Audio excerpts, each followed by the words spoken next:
Generation 5, as I said last time, had a really good set of Pokemon designs. I mean, every generation since Gen 4 has been pretty top-notch overall, but I think Gen 5 might have the best average. But fans still hate on the Pokemon of this gen. Why is that? We'll talk it over while we discuss some of the worst designs of Generation 5.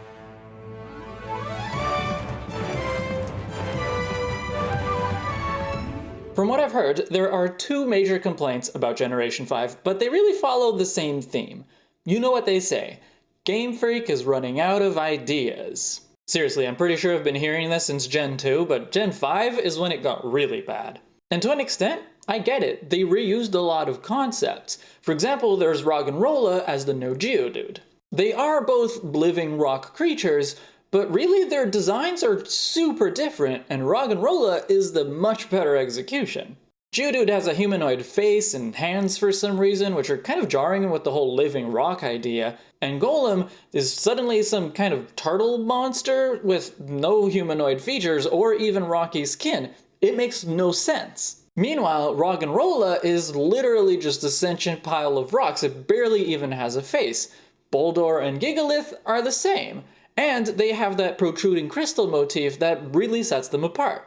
So the only real problem here is that they reused those old concepts. It's not great that Roggenrola evolves at level 25 and then by trade, just like Geodude, but there's nothing wrong with the designs themselves. But there are some that didn't work out so well, like Sock and Throw. They're kind of like the rehash of Hitmonchan and Hitmonlee. They are single-stage fighting types, at least that's how the Hitmons were originally. One is more offensive and one is more defensive. They represent different fighting styles, and they're humanoid. And I think that's the main problem with Sock and Throw. They are too humanoid.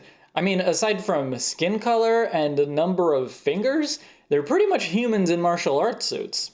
Hitmonchan is also pretty much a human in clothes, but Hitmonlee is pretty non-human. And even though Hitmonlee is kind of simple, I think it's the strongest design out of these. It doesn't help that Sock and Throw look almost exactly alike. They could almost just be the same creature in different poses. Hitmonchan and Hitmonlee at least looked pretty different. I'm also not a big fan of Pokemon that look like they're wearing clothes, and Sock and Throw are among the biggest offenders here. But there is also Hitmonchan, and especially Jinx, so at least there's precedent all the way back to Generation 1.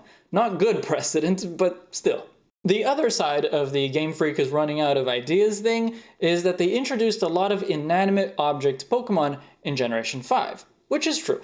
But inanimate objects have been made into Pokemon since the very beginning as well, and a lot of the new ones work really well. We talked about the Litwick family in the Best of Gen 5 video, there's the Roggenrola family too. Mew and I even defended Garbodor and Vanillux in our inanimate Pokemon video.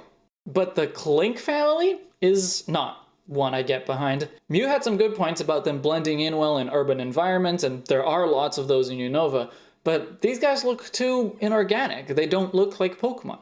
I think maybe their designs are a little too close to their real object counterparts. And the way they evolve by just adding more gears just isn't interesting. The new gears don't really add anything to the designs besides making them more convoluted. I can't see this being a design that catches the eye of a lot of people. And then there's Cria Connell, which is probably the most mind-boggling Pokemon to date. How is this a Pokemon? It's just a giant snowflake with a face, and it's not even a face that gives it much charm. Even Clink has eyes with some personality in them. These are just glowing balls. Like, I can't even figure out how to approach criticizing it because it's just everything about it. Seriously, if anyone out there likes anything about Cria Connell, can think of any redeeming features, let me know in the comments.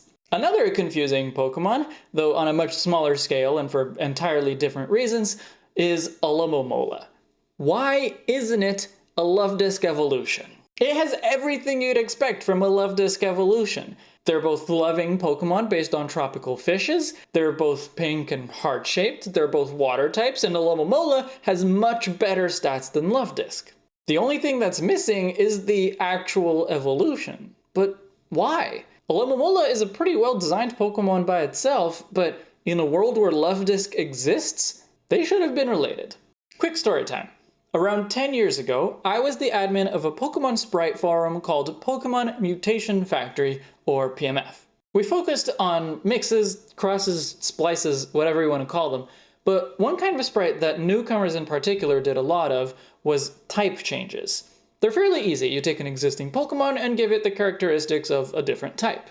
Here's a dark type Sentret I did back then, for example. I changed the colors and I swapped the circle pattern on the stomach for a skull. Pretty simple stuff. Now, here's why I'm telling you this. The Kami trio is basically amateurish type changes. Just look at these three sprites. They're almost exactly the same, except for the type. They're even in exactly the same pose. Tornadus, Thundurus, and Landorus don't look much like what we've come to expect from Pokemon, but I think the fact that they look so much like each other is the bigger issue with them. It's lazy. But at least these guys do have a redeeming feature. They're Therian forms. There's real variety between them. The fact that they look more animalistic also helps them look more Pokemon-like, and they still fit really well with the forces of nature they're supposed to represent. All problems fixed. Thank you for joining me in yet another Pokemon creature design review. If you enjoyed this video, please hit like and subscribe if you're new. Next time, we're moving on to Kalos.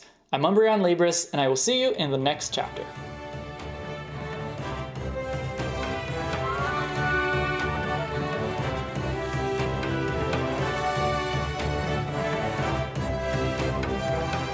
What is this? Design episode 10? Hang on.